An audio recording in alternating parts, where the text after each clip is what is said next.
হাসানপুর মিশমিল দাখিল মাদ্রাসার 2026 সালের দাখিল পরীক্ষার্থীদের আজ বিদায় অনুষ্ঠান। আমরা যেন কেউ কথা না বলি। প্রথমতম অনুরোধ, কোনো শব্দ হবে না।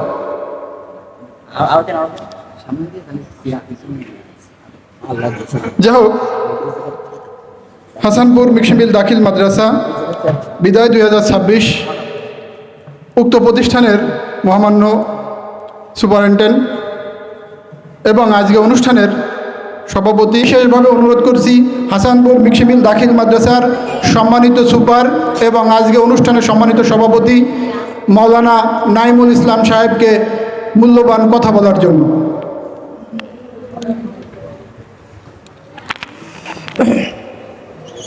ইন্নাল হামদুলিল্লাহ ওয়াসসালাতু ওয়াসসালামু আলা রাসূলিল্লাহ আম্মা বা'দ ফাআউযু বিল্লাহি মিনাশ শাইতানির রাজীম বিসমিল্লাহির রহমানির রহিম ইকরা বিসমি রাব্বিকাল্লাযী খলাক খলাকাল ইনসানা মিন আলাক। আজকে আমাদের হাসানপুর মিশমিল দাখিল মাদ্রাসা হেফজখানা ও এতিমখানার 2026 সালে দাখিল যারা পরীক্ষার্থী, তোমাদের আজকে বিশেষ দোয়া অনুষ্ঠান, বিদায় নেওয়ার অনুষ্ঠান। আজকে আমার এখানে শিক্ষক যারা আছে, যারা ছাত্রছাত্রীরা আছে, সকলের উদ্দেশ্যে সংক্ষিপ্ত কিছু কথা আমরা প্রতিষ্ঠানের পক্ষ থেকে বলবো। বিশেষ করে যারা দাখিল পরীক্ষা দিবা 2026 সালে এবং চহেরা মাদ্রাসা থেকে যারা তোমরা এখানে আসছো, যারা পরীক্ষার্থী, মনোযোগ দিয়ে কিছু কথা তোমরা আজকে শুনবা। আজকে আমরা তোমাদের জন্য বিশেষ দোয়া করব যাতে আল্লাহ সুবহানাহু ওয়া তাআলা সফলতার সাথে তোমাদেরকে উত্তীর্ণ হওয়ার তৌফিক দান করুক। তোমরাও আজকে আমাদের কাছ থেকে দোয়া নিবা, পিতামাতার কাছ থেকেও দোয়া নিবা, মুরব্বীদের কাছ থেকেও দোয়া নিবা। তাই এই কিছু দিক নির্দেশনা আজকে তোমাদেরকে আমরা দিব, সেইগুলো একটু মনোযোগ দিয়ে শোনো। যেহেতু পরীক্ষা হচ্ছে 21 এপ্রিল 21 তারিখে, প্রত্যেকের কাছে যাতে একটা রুটিন থাকে, প্রত্যেকের কাছে এখানে যারা তোমরা আসো, রুটিন কি সবাই সংগ্রহ করছো? আছে? তোমাদের যে পড়ার টেবিল আছে, প্রত্যেকের টেবিলে একটা করে, যেহেতু বিগত দিনে আমরা দেখছি আমাদের শিক্ষকদের কাছে তোমরা খবর নাও, শিক্ষকদের কাছে পরীক্ষার আগের দিন জানো যে হুজুর কালকে কি পরীক্ষা। এরকম হয়েছে না?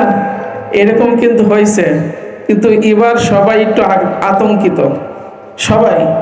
কারণ তোমরা জানো বর্তমান শিক্ষামন্ত্রীর অবস্থা, এবং ইতিমধ্যে প্রত্যেকটা কেন্দ্রে সিসি ক্যামেরাও দিছে। প্রত্যেক দিন ওরা এখান থেকে মনিটরিং করবে, এটা দেখবে। তাহলে বোঝা গেল বিগত দিনের ন্যায় আমরা চেষ্টা করলেও তোমাদেরকে ওইভাবে আর সুযোগ সুবিধা করে দিতে পারতেছি না আর কি।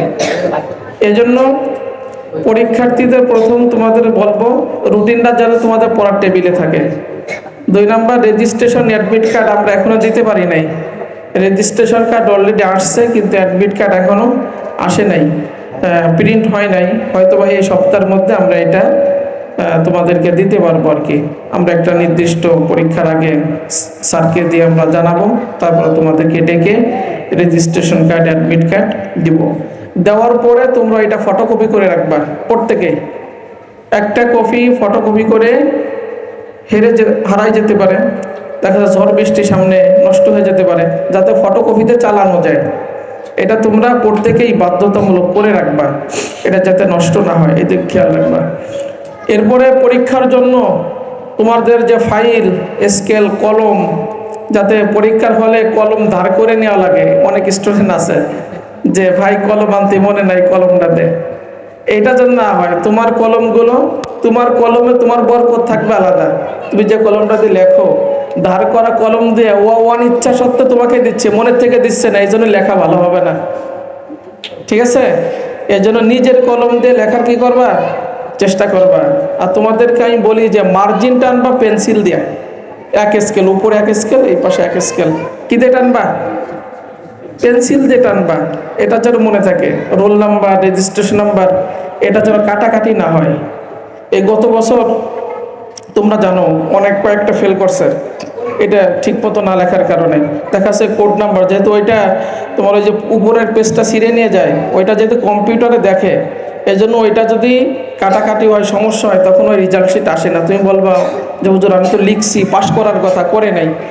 এই জন্য যদিও কাটাকাটি হয়ে যায়, কোনো ভুল হয়ে যায়, যারা দায়িত্বে থাকে, ডিউটিতে থাকে, ওনাদেরকে তোমরা জানাবা যে আমার এটা ভুল হয়েছে। তুমি কাটাকাটি করে আবার ঠিক করতে যাবা না, তাহলে কিন্তু সমস্যা হয়। এরকম হয়েছে বিগত দিনে। এই জন্য এরকম সমস্যা যাতে তোমাদের না হয়, যেখানে দাখিলে টিক দেওয়ার কথা সেখানে দিবা।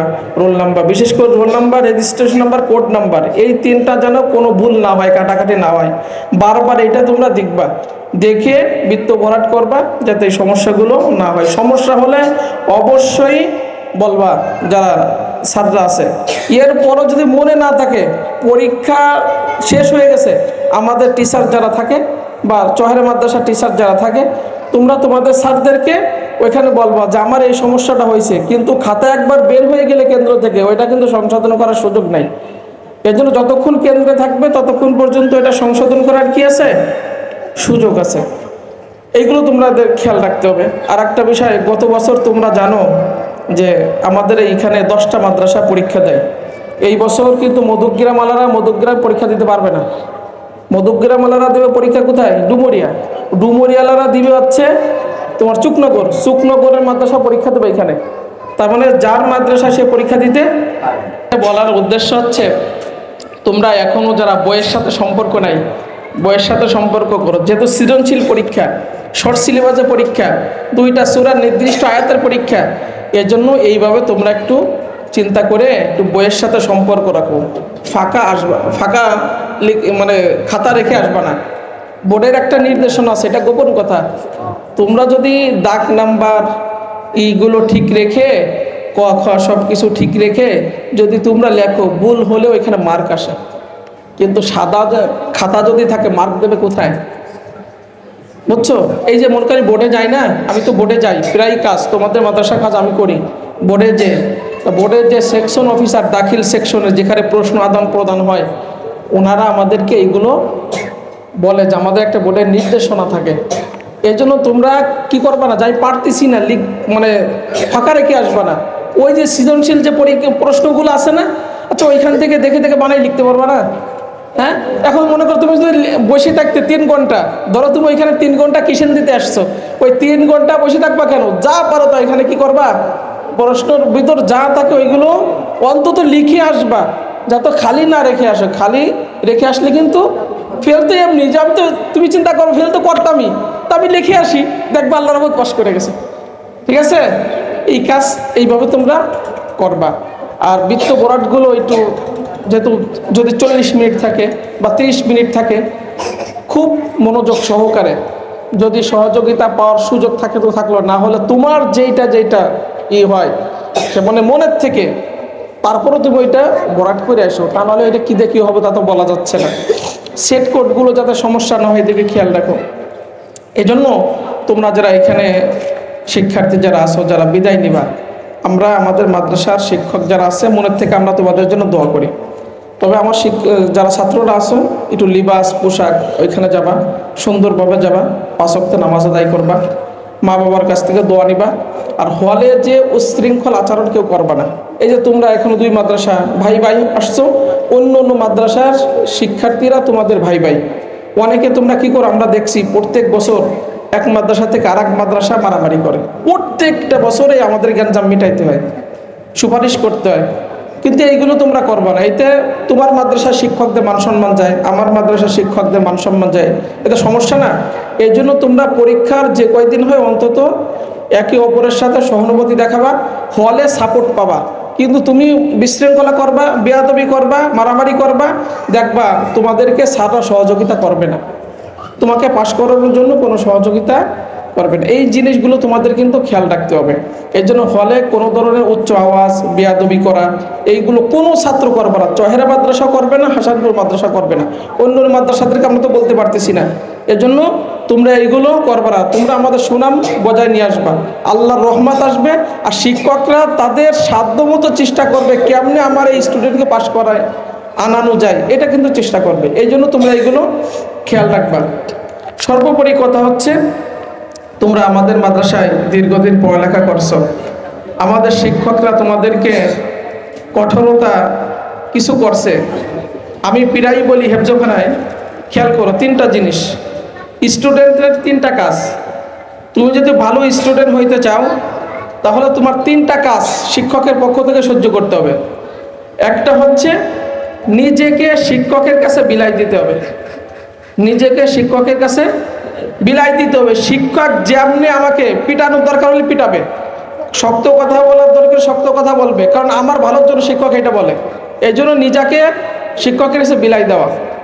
2 নাম্বার, শিক্ষকের সামনে যখন আসবা বিনয়ের সাথে আদবের সাথে শিক্ষকের সামনে আসবা, তখন শিক্ষকের একটা নেট দোয়া তোমার মধ্যে চলে যাবে, শিক্ষকের জ্ঞানগুলো তোমার মধ্যে চলে যাবে। তুমি যদি কল থেকে পানি নাও, কলসি বা জগ কলের মুখোমুখি যদি না ধরো পানি যাবে, তাহলে শিক্ষকের মধ্যে যে বিদ্যা বুদ্ধি আছে তোমার মধ্যে কেমনে যাবে? শিক্ষকের সাথে তোমার কানেকশন ভালো নাই। এই জন্য শিক্ষকের সামনে যখন আসবা নম্র ভদ্রভাবে থাকার চেষ্টা করবা। 3 নাম্বার, শিক্ষকের কঠোরতায় ধৈর্য ধারণ করা, শিক্ষকের শাসনে কি করা? ধৈর্য ধারণ করা। এই গুণটা যে স্টুডেন্ট মধ্যে থাকবে, যে শিক্ষকের শাসনে ধৈর্য ধারণ করার সক্ষমতা যে স্টুডেন্টের মধ্যে থাকবে, সে একজন মানুষের মতো মানুষ হইতে পারবে। কথা কি বুঝছো? এই জিনিসগুলো তোমরা খেয়াল রাখবা। এজন্য আমরা তোমাদের জন্য দোয়া করি। আমরা তোমাদের যদি শাসন করতে যে আমাদের কোনো ভুল ত্রুটি হয়ে যায়, তোমরা সেটা ক্ষমা সুন্দর দৃষ্টিতে দেখবা, যে আমরা পিতা হিসেবে বা অভিভাবক হিসেবে আমরা তোমাদের শাসন করার জন্য এটা করছি, যাতে তোমরা ভালো মানুষ হও। আমাদের এখান থেকে কেউ আলিমে ভর্তি হবা, কেউ কলেজে ভর্তি হবা, যে যেখানে যাও তোমরা সুন্দরভাবে সেখানে পড়ালেখা করো। আমরা তোমাদের জন্য দোয়া করি, তোমরা স্বশিক্ষায় শিক্ষিত হয়ে দেশ ও জাতির তোমরা সেবা করতে পারো এবং দ্বীন ইলম জ্ঞান অর্জন করে তোমরা জাতিকে এটা দিতে পারো। আল্লাহ তাআলা তোমাদের সকল পরীক্ষার্থীর মনের আশা পূরণ করুক এবং সফলতার সাথে উত্তীর্ণ হওয়ার তৌফিক দান করুক। আমরা বলি আমিন। আমরা তো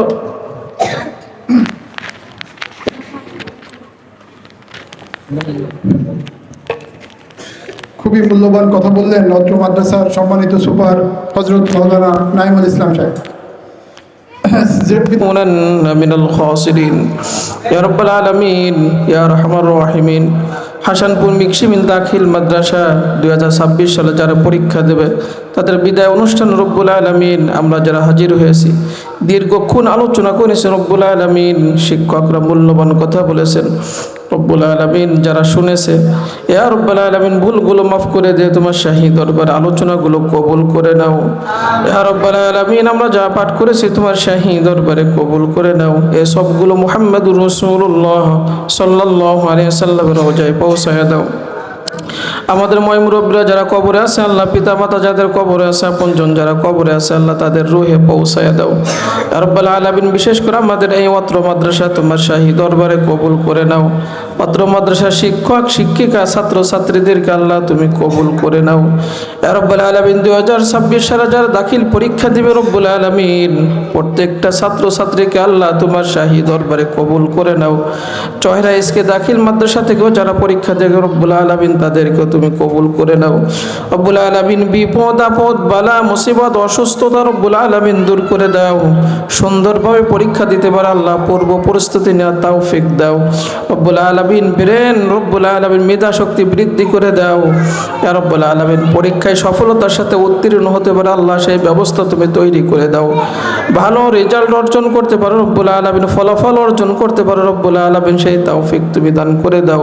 তোমার খাস রহমত আল্লাহ পরীক্ষার্থীদের উপর নাজিল করে দাও রব্বুল আলামিন। বিভিন্ন মাদ্রাসা থেকে শিক্ষা প্রতিষ্ঠান থেকে স্কুল থেকে রব্বুল আলামিন যারা পরীক্ষা দেবে আল্লাহ সবাইকে সফলতার সাথে উত্তীর্ণ হওয়ার তৌফিক দান করে দাও ইয়া রাব্বাল আলামিন। আমাদের এই মাদ্রাসার ছাত্র ছাত্রীরা যারা আমাদের কাছে দোয়া চেয়েছেন আল্লাহ তোমার কাছে ফরিয়াদ করে রব্বুল আলামিন প্রত্যেকটা ছাত্র ছাত্রীকে আল্লাহ সফলতার সাথে উত্তীর্ণ হওয়ার তৌফিক দান করে দাও।